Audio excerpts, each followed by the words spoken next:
Welcome to Sitting with Sean, episode number 31, everybody. It's Big 3-1. I was excited to hit 30. I've only had this show for like 2 or 3 months. It's insane. Yeah. It's cool. I love hearing people's stories. But today we have a awesome guest. Her name is Melissa DeJesus. How are you doing, Melissa? I'm good. How are you? Man, I can't complain. I can't complain. Well, I can because it's nasty outside. It's raining, and we've had a wet summer this whole year, like Good. from June on. It's just been, ugh. Yeah, And that sucks. yeah, we just had a typhoon roll through here, but on the western portion of Alaska, and we're in the middle of Alaska, so it didn't really affect us. Oh Yeah, wow. and I'm not used to that typhoon weather, so it's just like rain constantly all the time. Oh my goodness. Yeah, it's terrible. But Melissa, would you like to give a formal introduction of yourself? My name is Melissa DeJesus. I'm 43.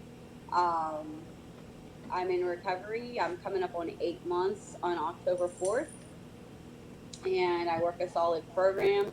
I have a son that's 22, and I actually wrote a poetry book for addicts called Poem from an Addict Inside. I don't know what else you want me to say right now, but I have a big family. That's awesome. That is Yeah, awesome. So first off, I want to say congratulations on 8 months. That's huge. thank you.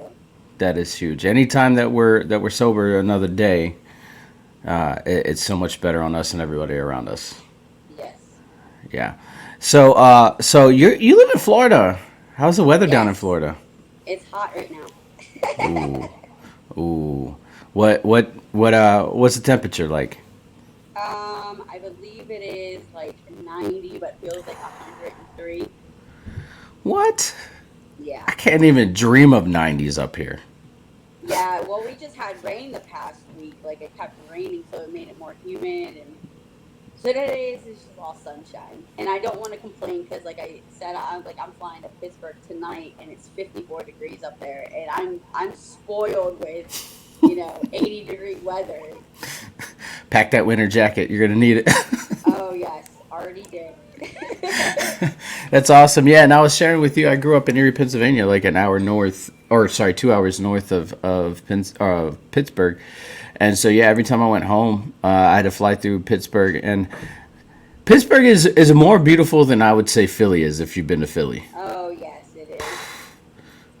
I every time somebody says, "Oh, would you rather go to Pittsburgh or Philly?" I would choose Pittsburgh over Philly any Oh, day. yeah. Have you been to Hershey Park? Yes, that place is Oh. awesome. Yeah, I went when I was a teenager. I was working at McDonald's down in Maryland, and yeah, hey, we're going to Hershey Park. I didn't believe the rumors that the town smelled like chocolate, Oh, my God. dude. The best smell ever. You drive into a town, roll the Yeah. windows down, it's just all chocolate. Oh, I know. It's just like, oh my God. And then you like go into the Hershey Park and then they have like a chocolate factory there. You're just like, what Yeah, more they can I have. get? Yeah, they have the chocolate factory, and they have those jumbo bars too. Like any bar, Yeah. any kind of candy that Hershey makes that you can turn jumbo. They do like Reese's cups. Like I don't know what I need a massive Reese cup for. Yeah, I think I bought one. It took me forever to eat though. Yeah, no, I don't know what I would need a jumbo Reese cup for. Like I'm okay with like that, but you give me anything Yeah. bigger than that, it's going in the trash because I can't finish it. I only take so much. And what I really liked about Hershey Park was all the rides were themed after chocolate, so like it was Yeah. super cool. And like the height scale, like to say like you have to be this tall. They've got like candies that named after what Yeah. height you have to be, and I It's was like, so cool. yeah. So are you a big theme park goer? Do you like going to different theme parks? Yeah, I went to Kennywood in Pittsburgh. I just went Kennywood. there actually last year and they changed so much stuff. Did All they? these new rides. Oh my God, yeah. So many new rides. And then they have like Steeler Country now and they have some cool rides on there. It's awesome. And then, of course, I'm in Florida, so of course you go to Universal Studios and Walt Disney World. So, Yeah. Yeah. So my wife is originally from Florida, and she grew up right outside of Orlando. oh, And okay. yeah, so she tells me all these stories of going to Hollow Scream or Halloween Horror Nights, and I'm just like, Hmm. I'm envious because Halloween is my season. Oh, Like, yeah. I love Halloween and Christmas, and the other holidays can go away except for like Fourth of July. But Right. like, like Halloween and Christmas are my two favorite. When she starts telling me those things, I'm like, I'm so envious. I want to go. Oh, it's so much fun. Yeah, yeah. I I like went to to get scared. Kennywood on Fright Night. Ooh, how was that? Oh my God, scary. They have those people chasing you and stuff down the, like you're going to go through a ride and then you see like this scary monster coming after you and you're like, ah, like what am I supposed to do? I can imagine that they had like something to do with a coal miners because Hmm. that's like prime coal miner country or like steel factories. Did they have anything themed like that?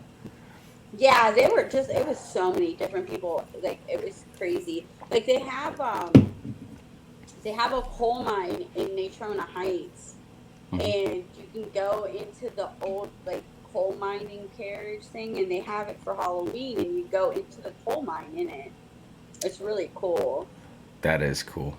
That is super awesome. Um, yeah, I love theme parks. I remember growing up and every summer my dad and my stepmom would take us out to Cedar Point. I don't know if you've ever been there. Oh yeah. Ooh, Cedar Point. I don't think that there's a theme park. Maybe like Disney in Orlando, but I don't think that there's a theme park specifically for rides that can top that. Yeah, I don't think so either. But yeah, Yeah. Disney World came out with a lot of new rides, especially Universal Studios. They're like so high and fast now. It's crazy. Nice, nice. Yeah, I'm a big fan of Jurassic Park and Jurassic World. Yeah. Before I pass, I want to experience any like those rides, those Jurassic World rides or Jurassic Park rides, because I think it'd be super cool. But Yep. anyways, the reason that we're here. Oh, Hold on. it's about There it to. goes. Okay, okay.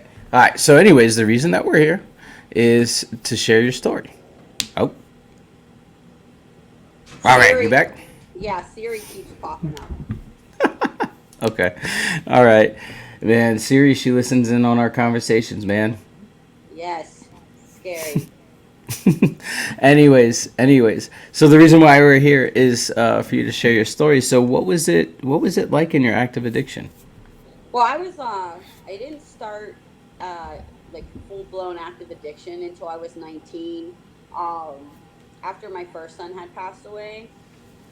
So, of course I went on like a 3-week drinking binge and tried committing suicide. I took a whole bunch of pills and stuff, and I was 302 as they call it up north.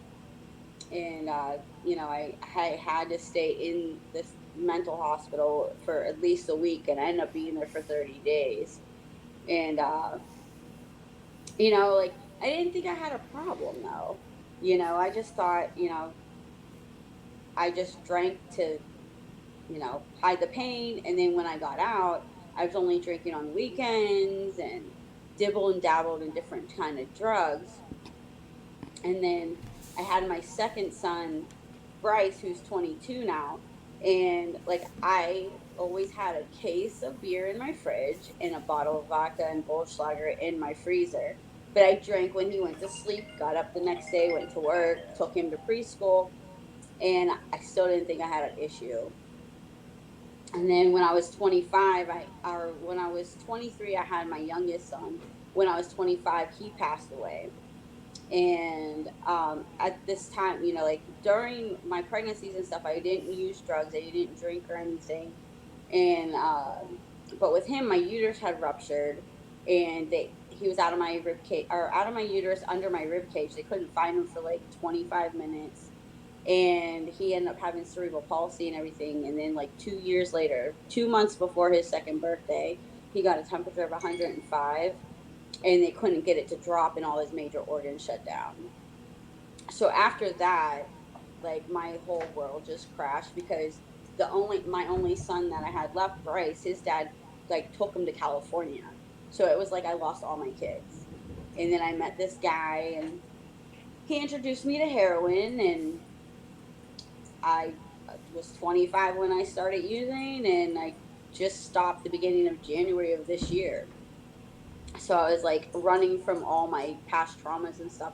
Because like even when I was younger, like I was molested, I was raped 5 times, they physically abused by my dad, and mentally and emotionally abused by my mom. Like it was just always something. And my mom and dad are both addicts, and my dad has 27 years clean now, and my mom's still in active addiction. But like I mean I grew up in that family, didn't realize, I had addictive behaviors until I started coming into the rooms, and I realized, like, my first addiction was lying and stealing. Didn't realize that until, you start working on yourself. Yeah. Yeah. But everyone says like life is miserable when you're using this stuff, but I thought I was having a good time, and towards until the end, like like the guilt started setting in, the shame, so it just made me want to use more. And towards the end of my using, I just wanted to die, and I took like 20 caps of fentanyl and tried killing myself, and I woke up 8 hours later, and I was so pissed. So Mm. I decided to go into detox, and then I checked myself into detox, was there for 10 days, and then went to halfway afterwards. Mm. And that's where I'm at now, is halfway, which is really good. Like my sponsor said, she's like, you're a really good liar and manipulator, because I first came in the rooms in 2017 after my overdose, and I was clean for 30 days, and then I relapsed because my boss had died and I didn't want to deal with pain or emotions, so I started using again. And I told everybody I was clean for 4.5 years, Mm. and nobody knew because they didn't know who I was without using. Yeah. So um, like I was chairing meetings, I spoke at a convention, I even went to World Convention high. So I just did everything high. I didn't think like you could live without it. Yeah. But I realized I was wrong, because I'm doing great without it. Like I have a better life now than what I did when using, obviously. Because Yeah. like I don't have to lie or cheat or steal or hurt the people that I really love anymore. Because like I'm just honest with them now, and most of all, I'm honest with myself, realizing that I do have a problem, and it's not just with drugs or alcohol. It's me that I have a problem with, and I just have to work on myself and continue to move forward. Absolutely. Yeah, and you shared something about addictive behaviors, and one of the things that, like, when I got into recovery, I didn't understand the concept of addictive behaviors. I just thought what I did was what I did, and this is just who I am. What were some of those addictive behaviors outside of like lying and cheating that you started noticing once you got into recovery and actually started working the program? That I was a manipulator, and I didn't think I really was. But then, like, once I learned more about it. It was like doing stuff to get what you want, like whether it was lying, whatever. But you're manipulating the other person to get what you want to benefit you. I was a big time people pleaser. Always did everything for other people, even if it hurt me. Procrastinator. Still working on that one though. Hey, yeah, we're still working on it. We'll get to it tomorrow, right? Yeah. I had somebody, I had somebody in a meeting say that he's like, I'm a huge procrastinator, but I'll work on it tomorrow. And I sat back and I laughed so hard because I was like, that is the epitome of it right there, you know. Yeah. But I can relate to that. I can relate to the procrastination. I hate doing anything in the moment. I like doing it last minute. But that's like a lifelong fight. That's a lifelong struggle. Oh yeah. And the lying and manipulating, I can definitely agree with. And I think for me, like another one was like I was super selfish. Like on top of like manipulating to get what I wanted and being a people pleaser. Like to a degree, I was a people pleaser, but I was really selfish. Like, I didn't give a damn what they were doing. I was just taking care of myself, Mm-hmm. and and that's a really hard way to live. A lot of times, I wasn't always like that. Like, if I wasn't on my substance of choice, I was great. Like, Mm-hmm. it was okay. But the moment that I touched that, I was like, "Fuck you! It's all about me." Right.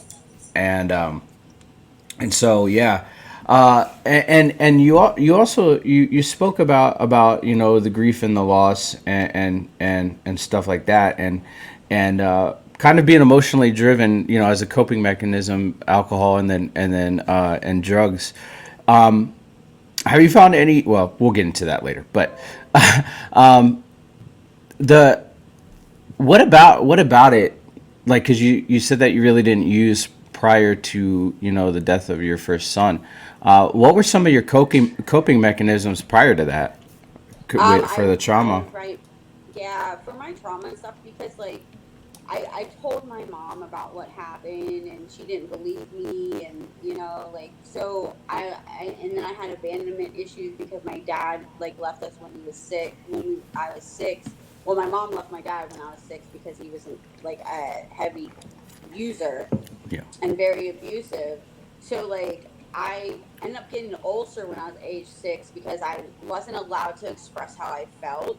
So I always kept everything inside. And that's how I dealt with everything was just like put a mask on my face, smile, pretend everything was okay, even when I was dying inside. And then as I got older, I started writing poems. And that's how I got my feelings out because nobody would listen to me. So that was my outlet before drugs and alcohol came into play. Like my outlet was like just writing everything on paper. Yeah, poetry is amazing.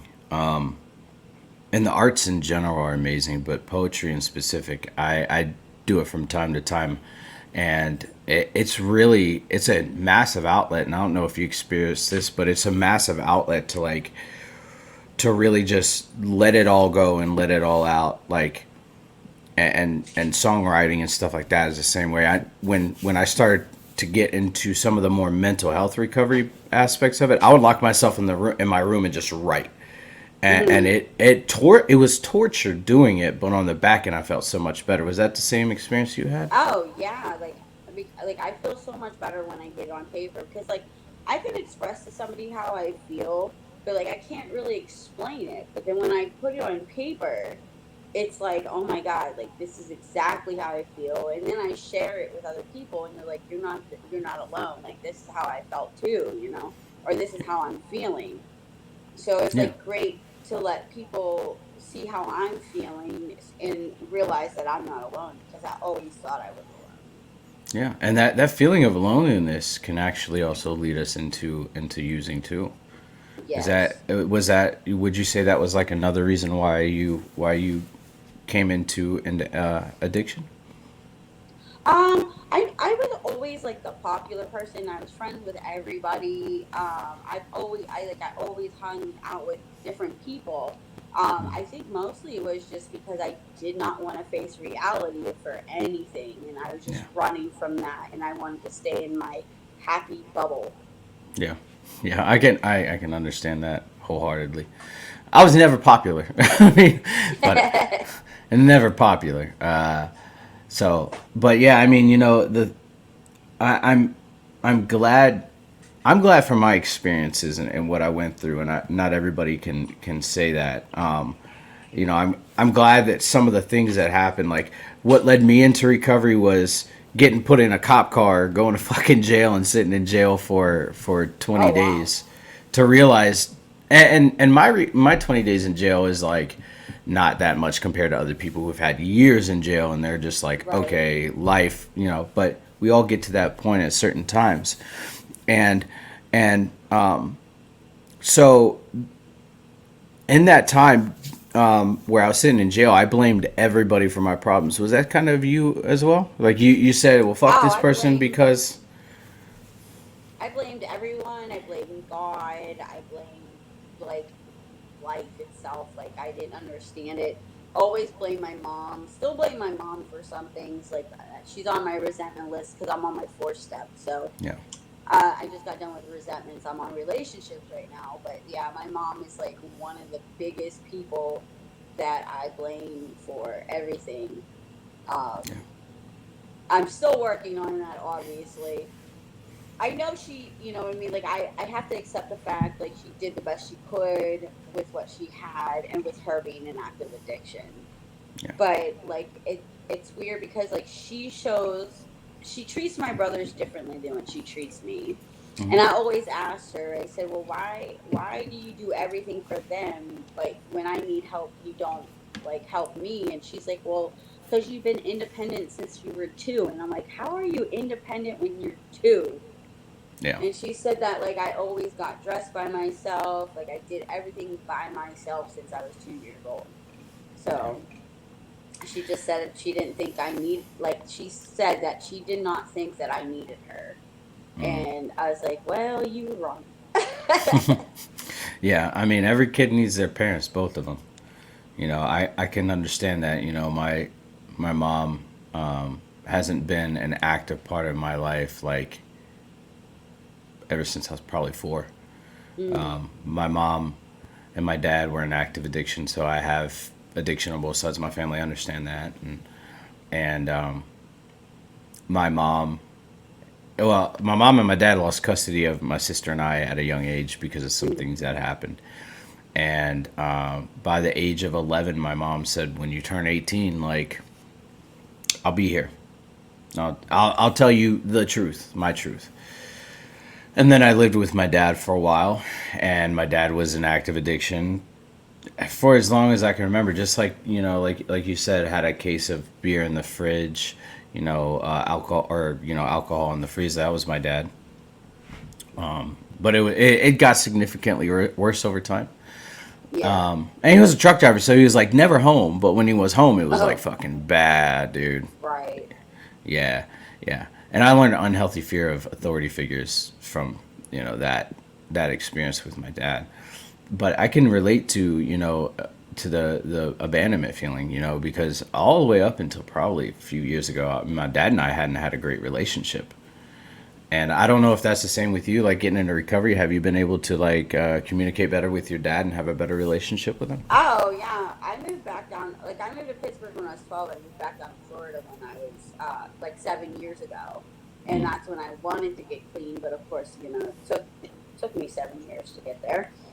But like, I moved down here to be closer to my dad because he wasn't really in my life. Well, he wasn't in my life growing up. Like, I would call him on Christmas and Father's Day and certain holidays. Like, I would call him, and then um, like, we just weren't really close. And I always wanted to be daddy's little girl, and I never was. And then, Hmm. 7 years ago, I finally became daddy's little girl because I'm the youngest daughter on my dad's side. Hmm. And there's like 8 of us in my, I have 8 brothers and sisters, you Mm. know, Yeah. and like I said, I'm the youngest daughter on my dad's side, and I always wanted to be like daddy's little girl. Like, I used to envy those girls that was always bonding with their father, and like, I did everything. I played softball all my life because my dad was like a big baseball player. He still plays softball. He's 73. He plays for his senior league. Nice. But yeah, but like, we're really close. Like, I just seen him before I jumped on this interview with you. That's awesome. That's awesome. Yeah. So we're Um, really close, and it's great because he can relate, because he's been there. He's been through pain and stuff. Like, he actually shared some of his story with me that I didn't even know anything about. So it helped me, like, realize where he was coming from and why he chose drug and alcohol, and why he went out the way he did. And then now he's like I said, he's got 27 years clean, and it's awesome. that's amazing. That's amazing. What was that point, that pivotal point for you where you said, "Okay, life needs to change, and I can't do this shit anymore"? I pretty much was about to lose my place. I already knew I was losing my job, but, like, I hurt my boss by doing shit that I'm not allowed to speak about. But I hurt my boss, and he was like a father figure to me, and I worked with him for like 4.5 years, and like that, like I said, that guilt and shame finally kicked in, because like my growing up, my mom said I never had a conscience, so I Yeah. believed her, but then finally, it kicked in, and it was just like, I can't do this anymore. I can't keep running from all this pain and hurting people that I really love and that really love me for who I am. Yeah. And that's what changed it all. Like, Mm. that was my bottom. Like, the Mm. overdose wasn't my bottom. You know what I mean? Like, I thought that would have been my bottom, but no. Like, being emotionally drained and just like not knowing who I was. I was 90 pounds heavier than what I was now, Mm-hmm. or that what I am now. Like, I was at 250 pounds when I went to detox, Mm. and I'm only 5'1". So I was a beast. um, but like, I couldn't look at myself in the mirror anymore. I did not recognize who I was, because I've always been like a tiny person. Like, I mean, not really tiny, but like 150 pounds or less. And it was that it wasn't like my face. Like, I was just seeing pictures of my photos on my phone, and I'm like, oh my God. Like, how did I let myself get that way? Like, I had like scabs on my face for popping pimples while high. Yeah. It was just horrible. Like, I did not recognize myself, and I was sick of hurting other people and myself. Yeah. Yeah. Absolutely. Um, and then when we get to that point, we just start examining every part of our life, and seeing like where everything had gone wrong, and like how could we do this to ourselves? And did you come up with an answer as to how could I do this to myself? Not really. Like, I mean, I knew why I was getting high. Like, I just didn't want to feel pain anymore. I was Yeah. running, I Yeah. was running from it. Because I was never allowed to feel any kind of emotion but happiness. And I did not know how to function without drugs, because it always made me happy. Yeah. So I just didn't know what else I could do. Yeah. And, I knew recovery works. I know the fellowships work. I've Yeah. seen people with a lot of clean time and stuff like that. I just didn't know how to stop. Yeah. Yeah. So when you decided to make that change and you went to that first meeting at when you said, okay, like I'm going to dedicate myself to this. How was that? Like, was it liberating? Was it nerve wracking? How was that for you? It was a little nerve wracking, because, like I said, I came back and I went into the rooms in 2017. So, like, Yep. I've known these people for 5 years. And when I came back, I was like nervous. I was scared, because I didn't know. Like, they always say they don't shoot their wounded, they welcome you back with open arms and stuff. But my disease starts talking to me, saying, oh, they're not going to talk to you, they're going to judge you, like they're going to abandon you like everyone else does, and they're not going to understand, or stuff like that. But as soon as I walked in and raised my hand, and I picked up, my white key tag, everyone just hugged me and loved on me. And my sponsor stayed with me. That's awesome. That's awesome. Yeah. I think it's our brains get in the way and prevent us a lot of times from actually fulfilling what we're supposed to do in life, and like Hmm. and the certain steps that we're supposed to take, not just with the program but just in life, and feeds us that shit. And I'm glad that you walked into the rooms. I really am. Because that could have that saved your life essentially. Yeah. It really did. Within that time, like, what was your social life like? Because they, in my recovery, we always preach people, places, and things. Where Hmm. was it hard to step away from like the people that you were surrounded by, or the places you There were was, surrounded by? like I said, the most of the people that I hung out with were in recovery, except for Okay. one person. Yeah. And before I went to detox, I told her, I said, look, I really need to do this for myself. I said, I love you. I said, but you're still in active addiction. I cannot hang out with you. I Mm-hmm. said, you know, I'll check up on you every once in a while. I said, but when you're ready to get clean, let me know. I'll help you, you know, get into a detox or a treatment facility so you can do it. And like, she's still out there and it's scary. But like, as for places and things, I used to get high at the meeting place. I used to meet my dealer in the parking lot. The job I went back to, I used to get high in that bathroom. So it wasn't really like, I mean, I could have changed the places, but my meeting place, I couldn't really change that. Yeah. Like, it's a Yeah. clubhouse where all these different meetings are. And like, I was really nervous the first time. Like, I left my purse in the meeting and then walked into the bathroom because I used to take my purse with me into the bathroom. So Mm-hmm. like, I had to get comfortable with like leaving, like, you know, get comfortable with leaving my purse in the meeting until I could got enough time to actually be able to bring my purse into the bathroom with me. And that's a huge step too. That's a huge step too. I mean, I don't know if you like admitted it to your sponsor or whatever, like what was happening, but like to leave that such a valuable asset because that's kind of your life once you leave the Yeah. house is your purse. To leave that there in front of everybody as a symbolization to like, okay, I'm going and I'm just going to the bathroom. That's huge. Yeah, I told my sponsor about it and stuff because, like, I told her, I said I used everywhere. They tell you to change people, places, and things. And like, I used to get high in my dad's bathroom. I used to get high in church. Like, I was everywhere. So it was like, what? I was like, I don't know how you can change it. So like, I just had to change my perspective of like Yeah. everything. Yeah. Yeah, it's a huge step. That's a huge step and congrats to you. Like Thanks. that's massive. That's massive. Um, yeah. So going into detox, like how was that? I've never been to detox. I've heard stories, but how was that for you? Um, it was the first time I ever went to detox, and um, they it was actually not bad for me. Like the first night I went in, they did my intake. They're like, when's the last time did you use? I said an hour before I checked in.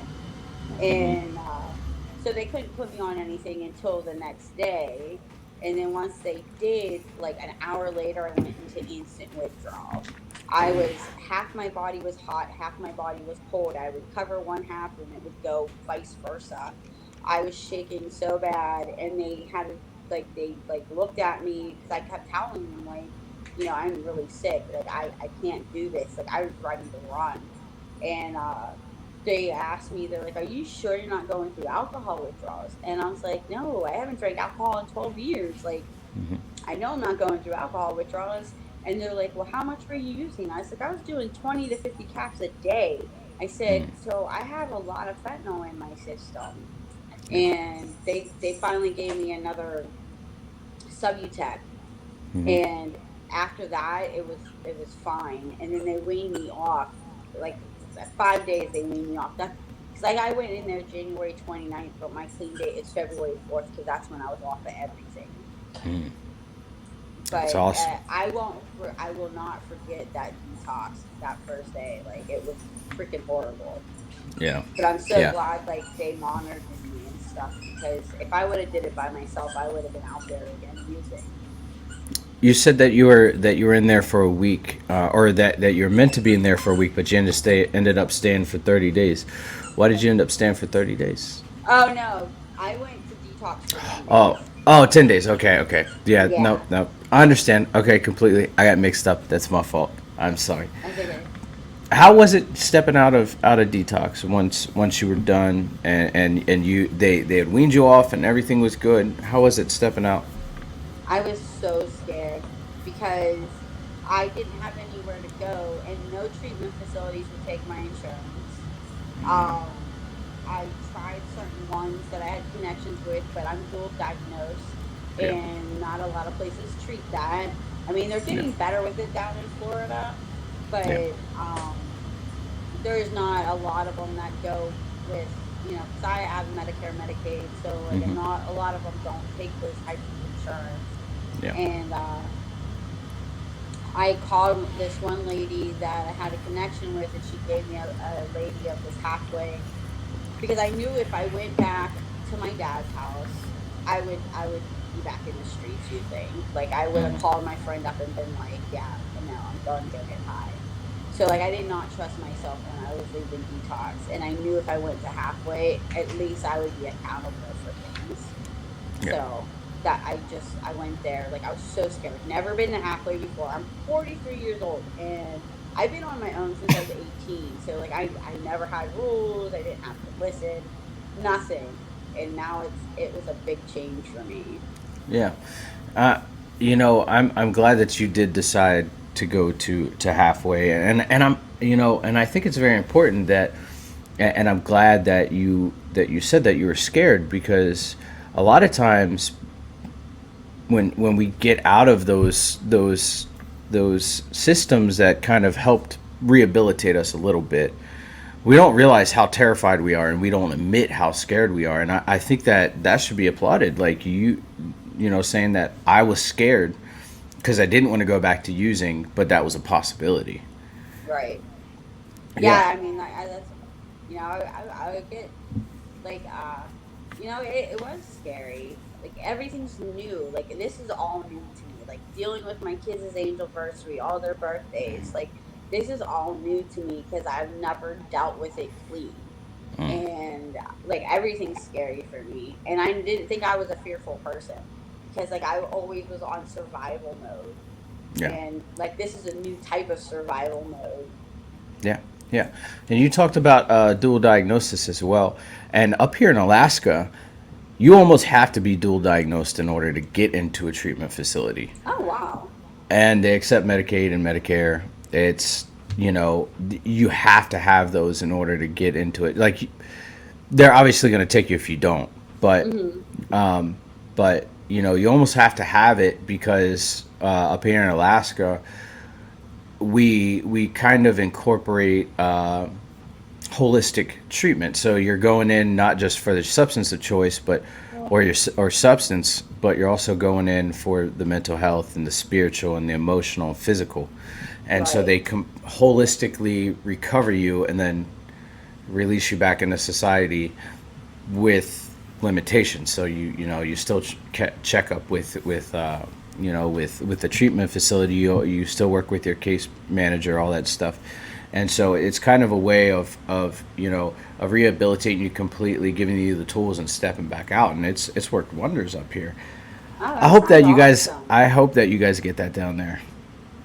Yeah, I mean, they're getting a lot of new programs down here. So, I mean, I have like I see a therapist and everything, and it's Hmm.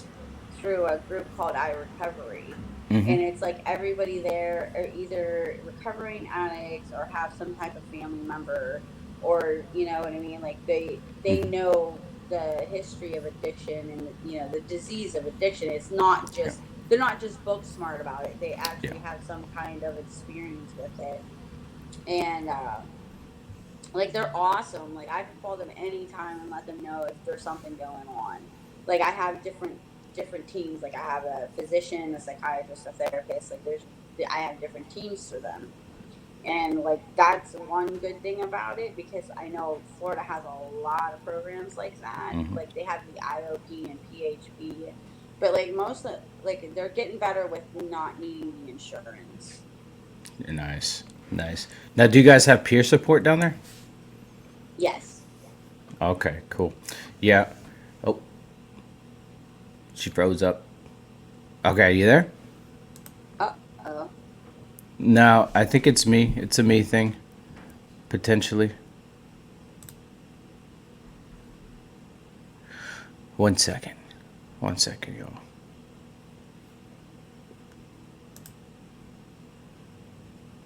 Okay, so these things tend to happen Good. from time to time. Okay, There we're goes. back. We're back. Okay. Yeah, so I'm actually a certified peer support specialist up here. That's what my therapist wants me to do. She wants me to wait until I get a year first and then go and be a or certified peer support.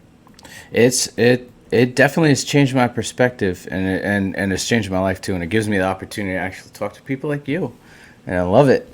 I love it. But being in a halfway, you spoke about being in a halfway house and kind of some of those things. What has your experience been like being in a halfway house? Well, I mean, with me, I'm a very outgoing person. I'm open minded. I don't judge people because, like, I'm not a perfect person, so Yep. um like if they're doing something toxic or something, then I won't like hang out with them, but I'm not going to judge them for where they're at in their recovery, because we keep getting new people that have like a week clean or a week sober, and they're just like starting this for the first time. Hmm. But now I'm like in training to be house manager. um so I live on property with the other girls, and there's seven of us all together in a house, and it's been a great experience. Like, it's teaching me responsibility and being accountable and reliable, and um I never had to do that before. Yeah. Like, I That. would go to work and then be like, I would call off of work for like or I wouldn't even talk to anybody for like a week straight while using, and I would still have my job, because my I would finally like hit my boss up and be like, look, I'm depressed and I just can't do anything right now, you know? But like Hmm. now I don't have to do that. Like, I know, like, when I don't feel good, or like I'll push myself to go to work still. Yeah. That is amazing. Look at the steps you're making. That is awesome. That's pretty awesome. Um, how does it feel to have responsibility and kind of, now I wouldn't say be in charge, but I would say have responsibility over taking care of other people. I've always taken care of other people. Like, and since I was six, like I had to start taking care of my 2-year-old brother, because, like I said, my mom was in active Hmm. addiction, still is. So like I grew up at a very young age, and I always was a caretaker for everyone. Like, I was going to school for biology pre med before my first son passed away, Hmm. and I have like two courses away, and I'll have my bachelor's in psychology now, and like I just like helping others. So it's great because the girls really they rely on me. They come to me when they're struggling, and it's great when I can be someone's confidant. And as long as they're not doing anything to mess with my recovery, then I don't say anything, like, Yeah. unless I know that's going to jeopardize them, and then I'll like give them my suggestion, and then I tell the house owner, like, hey, this is what's going on. Like, Yeah. I don't know if you want to talk to this person one on one. I already had a conversation with this person, but like all the girls like would just come to me with their problems and stuff, and it's great when people like know that I can listen to them, and I actually listen. I'm Yeah. not just staring at their going, yeah, yeah, and then I have no clue what they're saying. Yeah.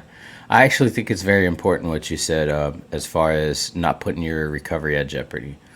Because some of the things that I see is that once we get to a position or a point where we can give back, we kind of stretch ourselves thin, and then that lets our guard down and we put our recovery at Hmm. jeopardy. And I think that's important that we understand that it's okay to help other people to an extent where it's not damaging your recovery or putting your recovery at risk. And I'm Right. glad that you said that. Yeah, I mean, that's what I've learned over the years, like, just, because like the seed was planted while I was going to meetings. It just didn't like it didn't click, but it was planted. Like, I knew what I needed to do to stay clean. I just wasn't willing to stay clean at the time. Yeah. And I know my recovery has to come first, because if I don't have my recovery first, then I will lose everything that I've gained, and I'll lose myself again. And I'm not trying to lose myself. I like who I am. I'm comfortable in my skin today. I love me today. That's important. That's one of the more important things is loving yourself. And I'm glad Yeah. that you do. Being in the program, working the program. What do you feel is your favorite either chapter, page, saying, phrase from the big book? I've never read the big book. No? I did. I No. I have basic text from NA. Okay. Okay. So I have the big book and I'm pretty like in there. Just predominantly because like here's some, and I always say this. I say this on my show, is that I really get into drugs too much. I my Yeah. my drug of choice was alcohol, And the reason why was because I tested with it, I liked it, and I didn't want to get addicted, but I was an alcoholic when I was doing these things. Right? So that's that cycle of insanity, right? I Yes. like it too much. I don't want to get addicted, but yet I'm over here and I got this bottle next to me. My favorite is page 417, and it talks all about acceptance and how it says acceptance is the root of all my problems today. If I find a person, place, or thing out of my tolerance, it's because I haven't accepted that, and then only then when I realize that the people, places, and things are exactly what they're supposed to be is the only way that I can accept my sobriety. And that to me is the most beautiful bit of it, because in my life I've never been able to accept anything Right. at all. Like I've had a problem accepting everything, whether it's Joe Schmo down the road cut me off and he's a piece of shit because he is. I mean, but what he has to do has nothing to do with me. Right. Or my dad and I didn't have this great relationship because of a problem that my dad had, and it had nothing to do with me. Like all of that encompassing and everything in between was, it's all about acceptance. And so acceptance Yeah. is something I've worked my life, well, since I've been in recovery, I've worked on so hard.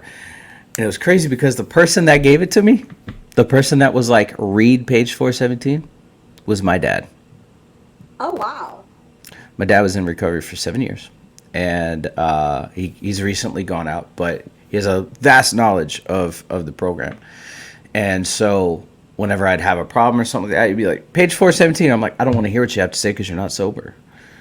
Right. But he knew what I needed, and I was like, touche, kind sir. I'll take that. I'll take it. But yeah, that's page 417 saved my life, and it really helped me to see past all my problems. So what does the future look like for you? Well, right now, like I just changed jobs, so like Mm-hmm. it's a whole bunch. Like my future's just changed. Mm-hmm. Like I try not to project my future. I try not to future trip because it it makes me go insane. So Yeah. I try to just stay in the moment. Mm-hmm. But like right now everything's going good and I love it. Like I have not been this happy since I had my first kid, and it's like 24 years ago. So I'm generally happy and I just want to stay that way. So like my future is just like next month I'm going to Puerto Rico to see my brother and sister. And like I said, I'm flying to Pittsburgh tonight because my brother's getting married, and I'm the best woman because my other brother got ordained to marry my brother and his fiance. So it's just like all these good things are happening because I'm in recovery. If I was still using, I mean, I probably would have still been invited, but I wouldn't remember any of it. No. I wouldn't be able to enjoy it. Yeah. Now, how is your relationship with your son? Oh, Do you me and my have? son have always had a great relationship. Mm-hmm. Um, like in one of our readings it says that we put our using in front of our children, our wives, and our husbands, and that's one thing I never did. My son always came first before I used. Like I shoveled snow dope sick because my son needed basketball shoes. Mm-hmm. Like I made sure he was provided for before I got my stuff. And the guy I was dating at the time used to get so pissed off because like he was sick too, obviously. And he's like, "We need drugs." Okay, well my son needs this first. I said, "I'm not like you. I don't put my drug in front of my kid, and I just didn't want my son to feel like I abandoned him and didn't love him and stuff. So like I always made sure like I was there for him and provided him with love and whatever else he needed because I didn't want him to feel the way I felt growing up. Yeah. Yeah. Melissa, I'm so proud of you. Thank you. Yeah, I'm really, really proud of the strides that you have made in your recovery, and I hope that you take the opportunity to pat yourself on the back and say, I'm doing a fucking great job, because you are. Thank you. I appreciate that. Sometimes I don't realize it, but you know how that goes. My disease starts talking and saying like you're screwing shit up, like you're doing this, like Mm-hmm. what's happening next. And that's one of my character defects. I'm a self sabotager, and I do it. I do that. Not like subconsciously. I'll self sabotage things, Yeah.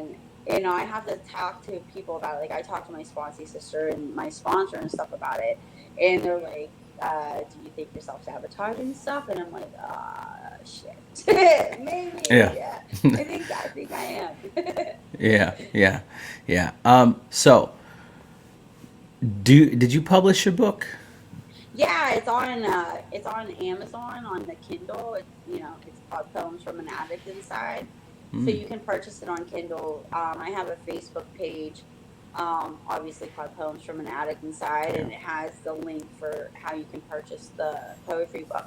And I'm working on my second one now because I write poems like when I'm going through stuff. I write poems. Usually when I'm happy, I don't. It's really weird. I can't write anything happy, but when I'm Yeah. like going through shit emotionally, like that's how I get it out. Everyone's Yeah. like journal, and I'm like, I can't journal. It just turns into a poem. I said, so let me just write a poem about how I'm feeling today. Yeah. But yeah, so I'm working on my second one. But yeah, I had some people actually reading it from the United Kingdom right now. Wow. Yeah. That is awesome. Yeah, it's That. so cool because like Amazon will send like, oh, you're gonna get paid this amount of money because this person read so many pages of your book so far, and it tells you from what country, and it's awesome. Wow. That's awesome. Yeah. You know what? That's cool. I'm proud of you, man. Like, that's awesome. I'm glad that you got that out there and that you're getting your story out there because it's important. Yeah, and other people can relate to it, and it might help somebody else out that's struggling, and that's the only reason why I got, self-published it was because I just want to help other people. Yeah. We can't force people. What they say, you can lead a horse to water, but you can't make them drink it. Yeah. So, I mean, I just want people to realize that they're not alone. Yeah. Yeah. That's why I do this. That's why I do the podcast. Is because I want to help people. I've had people come on and before we I hit record, they're like, "How many followers do you have?" I'm like, "It's not about the followers." Right. Like at all. It has nothing to do with the followers. I'm pretty big on TikTok, and I don't care about the followers. I mean, I like that people are enjoying my stuff, but for Yeah. me, it's about the content that's being put out. So if somebody has a message and that message is going to help the next alcoholic addict, trauma survivor, victim of sexual assault or sexual abuse or human trafficking, like that is what matters to me. It has zero to do with who follows me and who Joe Schmo is doing down the road. It has Right. everything to do with the message, and so that's why I do this. I love doing this because it gives me the outlet to hear other people's story because I'm constantly reminded that I'm not the only person that's dealing with this, Right. and that That's there's awesome. hundreds of thousands of people around the world that are suffering from the same disease, same trauma Hmm.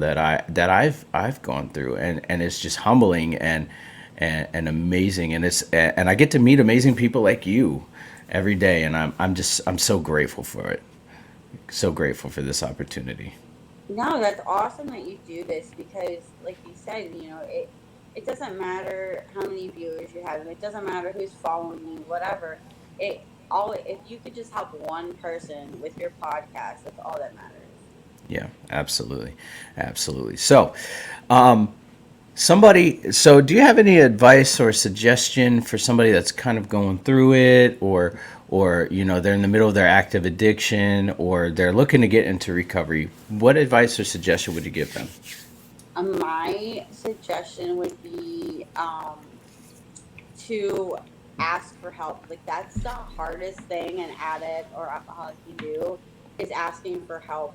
But you have to get out of your comfort zone and ask for help. If you're struggling, reach out. Even if you're in recovery and you're struggling, you have to reach out because you're not alone. There's other people that can give you suggestions on how to get through it, or they can help you get into detox or treatment facilities if you're, willing to do what you have to do to, stop using. Like, just ask for help. Like, that's the, you know what I mean? Like, that's the hardest thing that I had to do is ask for help. Oh yeah, yeah. That is the hardest thing because your brain gets in the way. Oh yeah, for sure. Brain gets away. It says they're not going to care. They've heard this a Uh-huh. thousand times, and you've been here before. Exactly. And I think, My brain says, oh, no one's ever listened to you before. No one's cared before. Why would they care now? yeah. Like, why would they Oh help yeah. you now? No one's ever helped you. Oh yeah. That's a big one too. That's a big one too. So Yeah, yeah. and people shouldn't give up after, one phone call. If that person says no, keep going Mm-mm. until you get the help that you're looking for because, uh, you can't stop with one phone call. Like No. like when I want to get high or whatever, I call multiple people until that thought goes away, Yeah.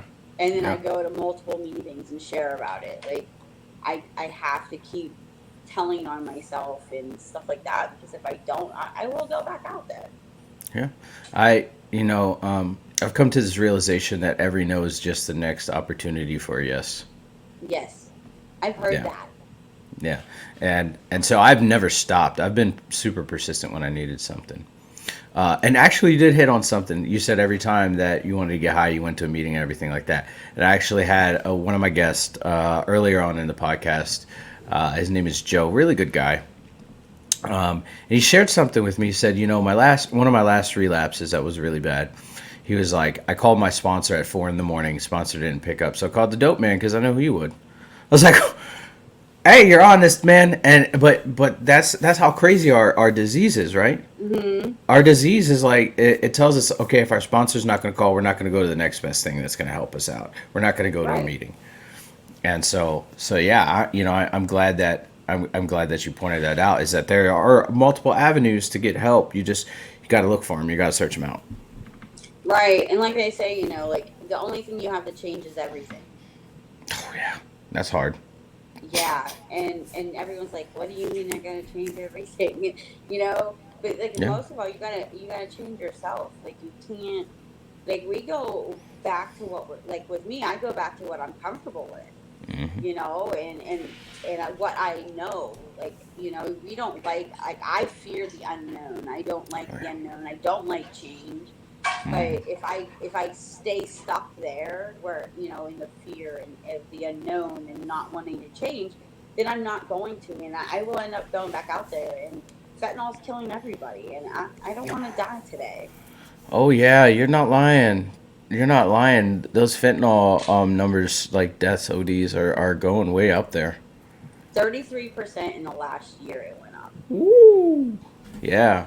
Geez, yeah, my I have an adopted daughter. She since moved away back to Virginia, where her family is, and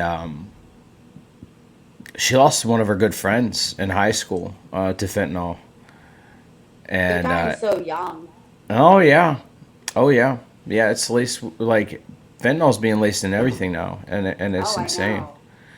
It's crazy, And my sister, she's I wouldn't say she's in recovery because she's not. She doesn't drink anymore. Mm, She doesn't do pills anymore, but she smokes weed a lot. mm. And she told me that the last time that she used a pill, that she didn't know that it was laced with fentanyl until after she had done it. It was my cousin who gave it to her, and my cousin was like, "Yeah, this has got fentanyl." And I'm like, "You guys are out here fucking around with fentanyl, dude. Like that shit's gonna kill Yeah. you." Yeah. And so yeah, I have a real big concern, but I can't be the one that says, "Do you need help?" They have to come to that Mm. point, and that's the hardest part. Is like sitting there Yeah. watching these things happen. Oh, I know. Like, I mean, they say in recovery, you're gonna have to get used to stepping over dead bodies, and Yep. and it sounded like so cruel when I first heard it, but it's so true, Yeah. because there's people that go back out and they don't come back. Yeah. and it's a shame. And then you get close to people, and then they don't come back, and it's just, Yeah. you know, it's so sad. I Absolutely. mean, yeah, I have friends that have died clean, which is Hmm. also sad too, you know. Yeah. But but it's just, you don't know you don't know if you're gonna be here tomorrow. Yeah. So Yep. I could step outside right now and get hit by lightning. You never know. right. By the way, we don't get lightning in Alaska. I haven't seen lightning Oh, in Alaska. I've heard thunder, but yeah, it's weird. It's weird. It's that's a weird so thing. cool. Yeah, yeah. You hear the sky rumbling, and you're like, "Oh, that's awesome!" And no thunder, or sorry, no lightning. It's just thunder. It's weird. Oh my goodness, that's so crazy. Yeah, yeah. It's different than the rest of the country. We don't get natural disasters either. We get, I mean, we get avalanches obviously, but we get earthquakes. That's the Hmm. only thing. And the typhoon that came through, a monsoon, whatever it was classified as, that's the first one we've had in almost a century. Oh wow. Yeah, yeah. So it's crazy. It's crazy. But thank you, Melissa, for sitting with me and hanging out with me for this hour. I appreciate your time and your energy and your recovery. Thank you. Thank you for having me. And real quick before we go, would you like to give yourself a shout out? Like, where can we find you? Where can we find your book? If you go on Facebook.com, it's slash Melissa DJ, I think 33. Mm, Or just look up Poems from an Addict Inside on Facebook. mhm, It will show you like poems that I have written on there. That some of them are in my book, some of them are in my going to be in my new book, and it has the link to Amazon where you can purchase the book on Kindle. I'm in the process of getting it purchased so you could actually have a paperback book. So, That's awesome. That is awesome. Yeah, because I know plenty of people that would be really interested in your work, and so I'm gonna spread your name out there. Okay. all right, thanks. And no problem, no problem. And everybody, thank you guys for sitting with us for this hour and hanging out with us. It was an absolute pleasure to have Melissa on the show. And until next time, y'all, be good. Love you guys.